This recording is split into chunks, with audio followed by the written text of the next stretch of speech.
नमो बुद्धाय। जय भीम। जय सीतापासी। आज हम रेउसा के इस देवरिया गांव में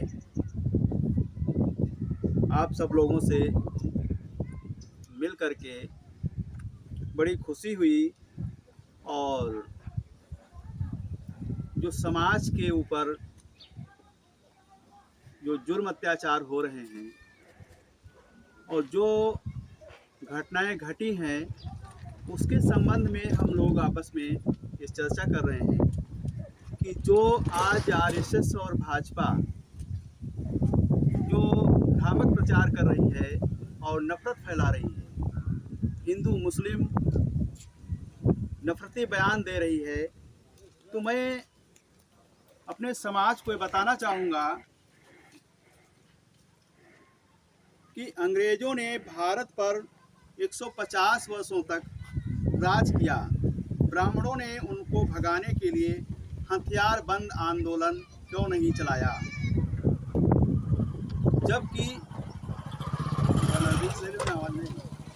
जबकि भारत पर सबसे पहले हमला मुस्लिम शासक मीर कासिम ने 712 ईस्वी में किया।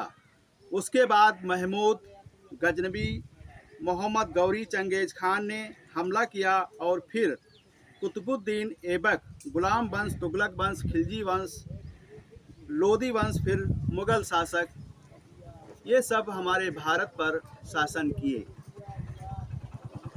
ये मुसलमान नहीं थे। मुग़ल एक रेस या वंश का नाम है। आदि वंशों ने भारत पर राज किया और खूब अत्याचार किए, लेकिन ब्राह्मणों ने कोई क्रांति आंदोलन नहीं चलाया। फिर अंग्रेज़ों के खिलाफ ही क्यों क्रांति कर दी। जानिए क्रांति और स्वतंत्रता आंदोलन की वजह। अंग्रेज ने 1795 में अधिनियम 11 द्वारा शूद्रों को संपत्ति रखने का अधिकार कानून बनाया। 1773 में ईस्ट इंडिया कंपनी ने रेगुलेटिंग एक्ट पास किया, जिसमें न्याय व्यवस्था समानता पर आधारित थी।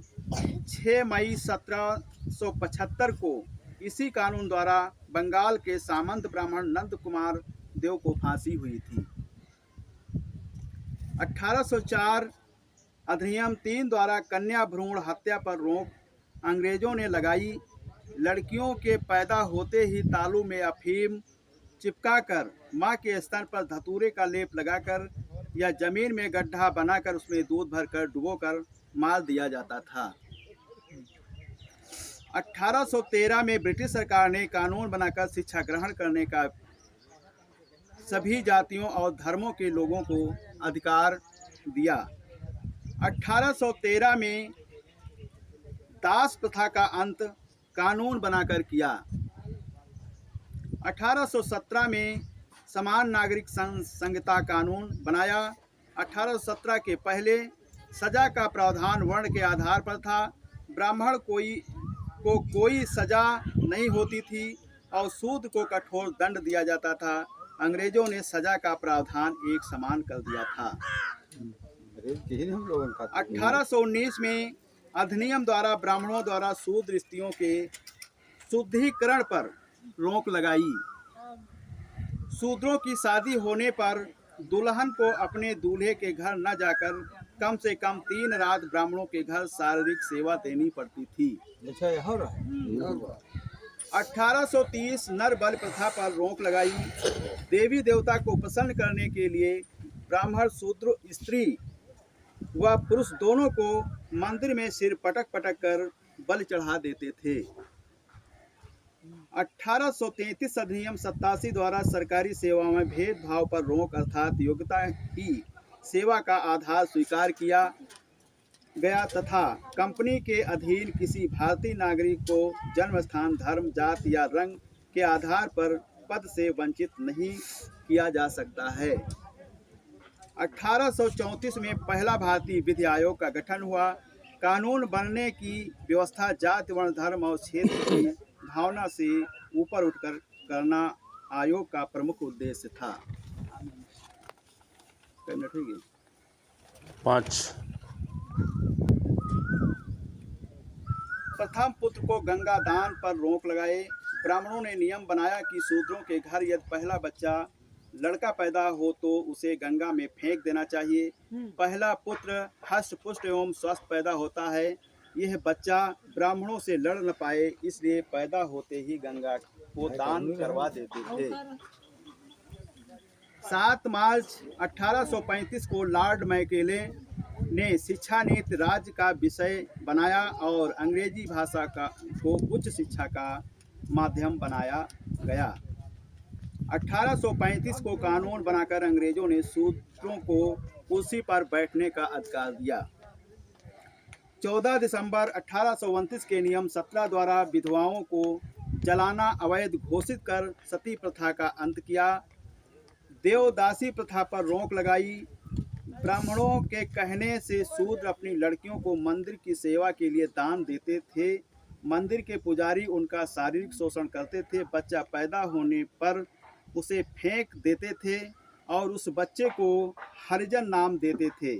1921 को जातिवार जनगणना के आंकड़े के अनुसार अकेले मद्रास में कुल संख्या 4 करोड़ 23 लाख थी, जिसमें 2 लाख देवदासियां मंदिरों में पड़ी थी। यह प्रथा अभी भी दक्षिण भारत के मंदिरों में चल रही है। 1837 अधिनियम द्वारा ठगी प्रथा का अंत किया। 1849 में कलकत्ता में एक बालिका विद्यालय जेईडी बेटन ने स्थापित किया। 1854 में अंग्रेजों ने 3 विश्वविद्यालय कलकत्ता, मद्रास और बॉम्बे में स्थापित किए। 1902 में विश्वविद्यालय आयोग नियुक्त किया गया। 6 अक्टूबर 1860 को अंग्रेजों ने इंडियन पैनल कोड आईपीसी बनाया। लॉर्ड मैकाले ने सदियों से जकड़े शूद्रों की जंजीरों को काट दिया और भारत में जाति, वर्ण और धर्म के बिना एक समान क्रिमिनल लॉ लागू कर दिया। 1863 अंग्रेजों ने कानून बनाकर चरक पूजा पर रोक लगा दिया। आलीशान भवन एवं पुल निर्माण पर शूद्रों को पकड़कर जिंदा चुनवा दिया जाता था। इस पूजा में मान्यता थी कि भवन और पुल ज्यादा दिनों तक टिकाऊ रहेंगे। 1867 में बहुविवाह प्रथा पर पूरे देश में प्रतिबंध लगाने के उद्देश्य से बंगाल सरकार ने एक कमेटी गठित किया। 1871 में अंग्रेजों ने भारत में जातिवार जनगणना प्रारंभ की। यह जनगणना 1941 तक हुई। 1948 में पंडित नेहरू ने कानून बनाकर जातिवार जनगणना पर रोक लगा दी। 1872 में सिविल मैरिज एक्ट द्वारा 14 वर्ष से कम आयु की कन्याओं एवं 18 वर्ष से कम आयु के लड़कों का विवाह वर्जित करके बाल विवाह पर रोक लगाई थी। अंग्रेजों ने महार और चमार रेजिमेंट बनाकर इन जातियों को सेना में भर्ती किया, लेकिन 1892 में ब्राह्मणों के दबाव के कारण सेना में अछूतों की भर्ती बंद कराई गई थी। रैयतवाड़ी पद्धति अंग्रेजों ने बनाकर प्रत्येक पंजीकृत भूमिदार को भूमि का स्वामी स्वीकार किया था।